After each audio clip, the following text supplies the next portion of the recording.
My nickname is unpatriotic, and it's a horrible name to be called. But it must be a misunderstanding. That's all. The woman in front of me, struggling to find the right words, is my despised mother-in-law, Susan. Just minutes ago, Susan told me to leave the store, and I walked out in tears. After persistent calls from both Thomas and Susan, I returned to the store, where Susan, normally so quick to belittle me, looked more panicked than ever. She had just loudly told me to leave, calling me a stranger. What did she mean by that? I need an explanation. My name is Caroline, a 32-year-old office worker. I have been married to Thomas for 4 years, but we don't have any children yet. My life changed dramatically after the death of Thomas's father, Kingston. We were living in another state at the time. Kingston's sudden heart attack was a shock, and at his funeral, Thomas's uncle said to him, "You're the youngest and the only son. You'll return home eventually, right? Make sure Mom feels at ease." A few months after Kingston's death, Thomas announced that he had transferred to an office near home. He already made the decision and reported it to me afterward. I protested, "Why would you decide something so important without consulting me?" To which Thomas replied, "I thought you'd object." "Sorry, Caroline," Thomas said. "I know you don't get along with my mom. It's true, I dislike Susan, and she dislikes me even more. When we lived out of state, we only visited during long vacations due to work while Susan nagged, 'Why can't you come at least once a month? It's not like you live overseas. Nancy visits twice a week, you know.'" Nancy and Tracy, Thomas's older sisters, live close to their parents. Of course, Nancy can visit twice a week if she lives nearby. Thomas defended me, saying, "Don't compare us to Nancy. We have work and flying back every time is costly." Kingston tried to mediate, so our relationship with Susan was strained but manageable. Susan's primary issue with me seems to be children. I remember last summer's visit vividly when she asked, "Why don't you have children yet?" She looked pointedly at my stomach and added, "Sorry, but Nancy doesn't have any children either. Both Nancy and Tracy married before me and also don't have children." I thought she should focus on her own daughters rather than criticize me. But Susan said, "Nancy's married off, but you're different. As a daughter-in-law, you're expected to provide a proper heir." Her outdated remarks always frustrated me. Moreover, she told me, with the low birth rate nowadays, it's better to have more children for society. You don't want to be unpatriotic, do you? Unpatriotic, I thought. Who even uses such a word? Susan's comments were strange and shocking. However, when I heard that Susan was ill, even Thomas seemed concerned, leading to our recent actions. Naturally, I was conflicted. Following Thomas meant quitting my job and, more importantly, dealing with increased interactions with Susan. I even considered asking Thomas to go alone. But then I saw a social media post from a friend whose husband had cheated on her during a business trip. After much deliberation, I decided to go with Thomas, reasoning that we wouldn't be living together anyway. Susan seemed genuinely delighted by my decision. 2 weeks later, Susan invited me for tea at her place. It was the first time I'd accepted such an unwelcome invitation, but I couldn't ignore it. When I arrived at the in-laws' house, Susan and Nancy greeted me. Seeing my two least favorite people, I already wanted to leave. "Caroline, long time no see. Why haven't you visited since moving here?" Nancy asked, her tone dripping with malice. Susan sighed. "Caroline, I was so happy you decided to move here, but it seems I was mistaken. You dislike me, don't you?" I considered saying, "Yes, I do," just to see her reaction, but of course I couldn't. "I don't dislike you, it's just that I've been feeling unwell due to the new environment," I said, which was true. I had been resting at home due to fatigue, and Thomas hadn't mentioned anything about the visit. Why was I called here today, just to hear their nasty comments? Susan accuses me of disliking her, but isn't it the other way around? How can we possibly get along under these circumstances? Nancy snapped, "How can you speak to mother-in-law like that? Apologize to her. Say you're sorry." I thought Susan would react with anger, but her response was unexpected. "You're right, I have been mean. I'm sorry, Caroline. I'm sorry about the child comments too. I was being nosy." I braced myself for a scolding, expecting some underlying malice, but there was none. Even Nancy looked surprised. All I wanted was to hold a grandchild. Nancy's husband was infertile, and Tracy seemed to have fertility issues, so I hoped Thomas and I would be able to provide that joy. Despite knowing about Nancy and Tracy's struggles, Susan had unfairly taken her frustrations out on me. Thomas and I have discussed having children and are considering it, so please, just leave us be for now. I bowed my head slightly, but I suppose I still had a conscience. I'm sorry, I said, but do visit us sometimes, Susan replied. After that, Susan and Nancy started watching TV and having tea as if the earlier awkwardness had never happened. I like this announcer, she's so energetic and bright, Susan said, referring to her favorite local female announcer. I glanced at the TV, feeling a twinge of regret. Maybe if I had been more outgoing, things could have been different with Susan and her family. It was a silly thought, but I was glad to have shared my feelings today. Perhaps things could improve. However, my hopes were quickly dashed. That night, Thomas came home and immediately started yelling. I heard from Mom that you said you have no intention of getting along. Are you saying Mom was crying? I was bewildered. Why was Thomas reacting this way? After our conversation, he had waved goodbye with a smile, and now he seemed to be accusing me of something. Look, Thomas, it's a misunderstanding on Susan's part, I tried to explain. I told her I don't know how to be friends under these circumstances. You know about my relationship with Susan. How does that turn into me not wanting to be friends?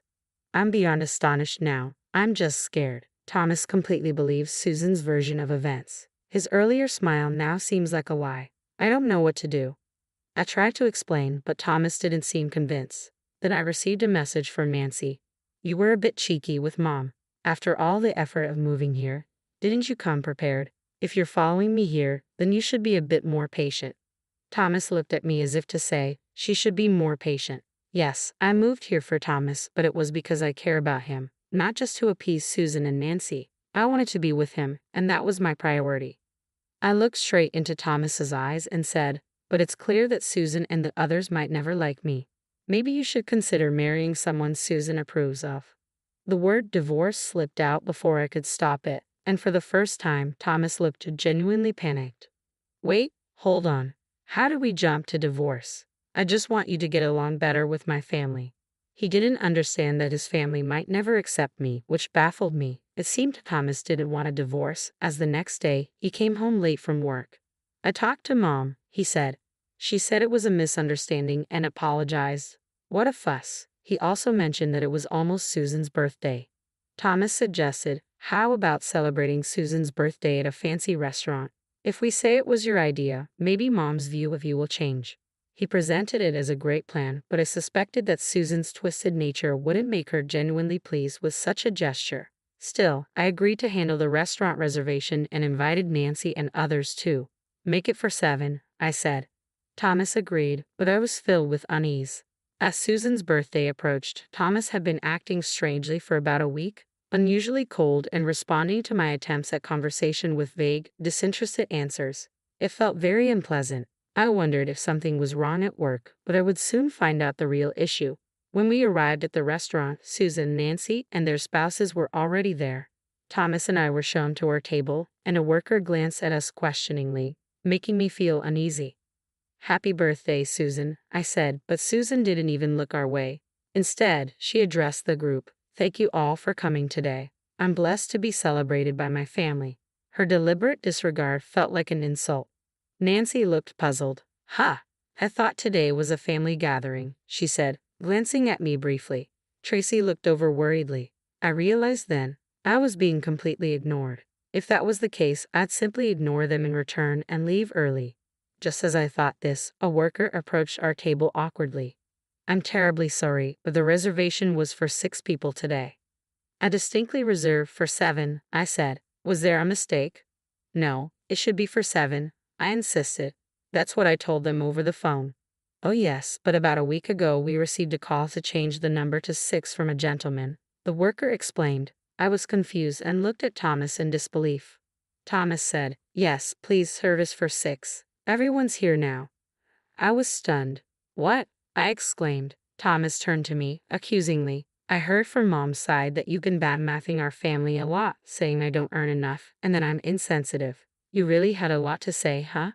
It seemed that a week ago, when Thomas contacted Susan about the reservation, she filled his head with all sorts of lies. Foolish Thomas, without a doubt, believed her. Angry, he had called the restaurant, pretending to be me, and changed the reservation from 7 to 6. The restaurant, hearing the same last name, didn't question it. How could he be so easily deceived in such a short time? Was he really that gullible? With this realization, I felt that there was no point in me being there. Why was I even invited? When I confronted Thomas, demanding that he apologize to everyone present and reflect on his actions, Thomas did the unexpected. He insisted that I apologize to my in-laws and then go home alone to think things over. Naturally, I refused. I couldn't admit to or apologize for things I didn't say. And I didn't need a husband who believed his mother's side over his own wife. Frustration brought tears to my eyes. Why had I even followed him? Seeing my distress, Thomas began to panic, but it was too late. Susan watched us with a smug smile, clearly pleased that her plan had worked. Thomas, it's fine, I said coldly. Next time, marry a younger, more docile daughter-in-law. You might have children then, and you'd be happier with that. Susan's words were sharp and Thomas looked lost, burying his head in his hands. Susan turned to me, saying, Caroline, why don't you go back to your parents' house? A daughter-in-law is ultimately an outsider. I can't see you as family. You're not charming at all. So please leave quickly. Her triumphant tone stung. I'd leave even without you telling me. I'd like to see someone who can get along with someone as twisted as you, I retorted and walked out of the restaurant. Thomas's head remained buried in his hands. Tears of frustration welled up again as I hurried away. Just as I was about to exit, I heard someone calling my name. It was Tracy and her husband. Caroline, wait, Tracy said, clearly upset. I couldn't stand it anymore. Mom and Nancy haven't changed at all. I knew the gossip about you was false. When I said I was cutting ties, they just told me to do whatever I wanted. I'm sorry about Thomas. He's always been a puppet for Mom and Nancy. Tracy's voice was laced with genuine concern. My husband's job is finally settling, and we're moving soon. We've decided not to have kids, and about Nancy's side. Just then, my mobile phone rang. The caller ID showed Susan's name, and I thought, what now? As I was about to answer Susan's call, Thomas's name flashed on my phone. What now? I muttered. Tracy and her husband exchanged glances. If you want, Caroline, you might want to go back to the restaurant. You might see something interesting, Tracy suggested before they left, looking satisfied. The phone kept ringing. When I finally answered, Thomas's voice was filled with panic. Ah, Caroline, I'm sorry. I didn't realize it was a lie. The commotion in the background was chaotic. It's too late to start over now. I'll send the divorce papers later, Thomas said quickly before hanging up. I tried to end the call, but he pleaded, wait, can't you come back? Please, it's a lifetime request. Thomas's childish plea almost made me laugh, but my curiosity about Tracy's cryptic words got the better of me. I decided to return to the restaurant. When I arrived, a crowd had gathered around Thomas's table. Speaking into a microphone was Susan's favorite female announcer. The scene was chaotic. No, that's not it. We were just... It's a misunderstanding, Susan stammered, clearly struggling for the right words. Thomas and Nancy looked awkward and uneasy. The announcer, holding the microphone, directed the question to Susan. You loudly said in the restaurant that Caroline is an outsider and should leave. What did you mean by that? Please explain in detail. Tracy's husband, along with the others who had been offended, had left the scene. The whole situation seemed bizarre. I began to understand. This was turning into a spectacle on TV.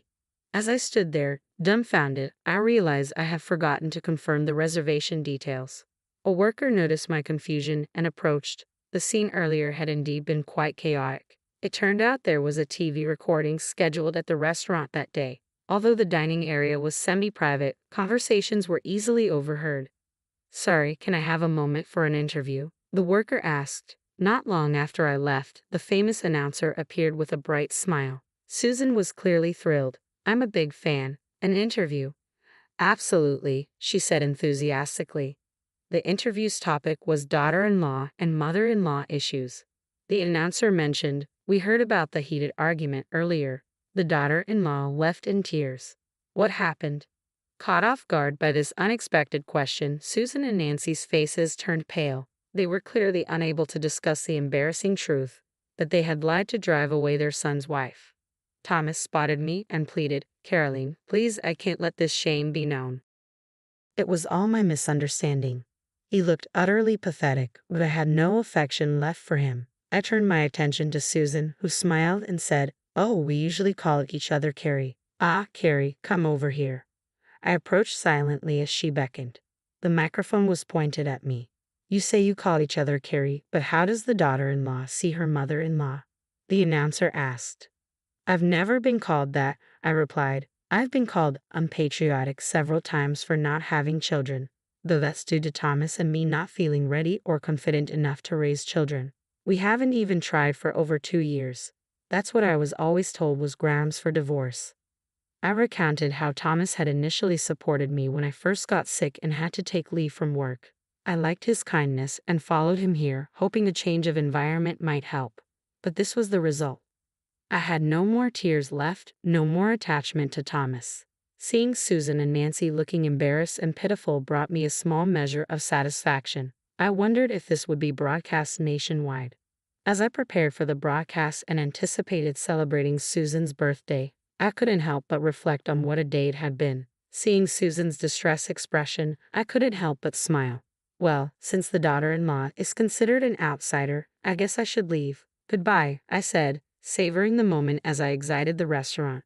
Despite the shouts behind me, I walked away with a sense of satisfaction. In the end, Susan and her family managed to block the broadcast, so the footage never aired. However, the incident had gained enough attention to become the talk of the town, quickly spreading among relatives and acquaintances. After that day, I returned to my room, packed up, and went back to my parents' house. I sent the divorce papers to Thomas, but they weren't promptly returned. Considering it might be time to involve a lawyer, I was surprised when Thomas showed up at my parents' house. My father, Stephen, handled the situation with a firm demeanor.